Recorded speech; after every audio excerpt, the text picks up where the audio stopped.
ஏ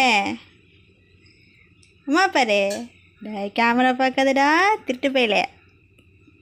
அண்ணன் மாதிரி இப்போவே பண்ண ஆரம்பிச்சிட்டியா நீ?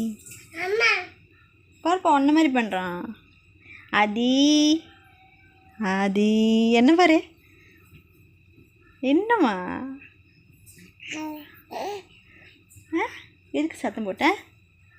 உன்னை பார்த்துட்டே இருப்பாங்களா? அம்மா பாரு, உன்னை பார்த்துக்கிட்டே இருக்கணுமா? தூக்கி வச்சுட்டே இருக்கணுமா? கொஞ்சிக்கிட்டே இருப்பாங்களாடா உன்னை? கொஞ்சிக்கிட்டே இருக்கணுமா? கீழே படுத்துக்க மாட்டியா? அண்ணன் பாரு கத்துறான், மேலே வா. அதிம்மா அது அம்மா பாரு,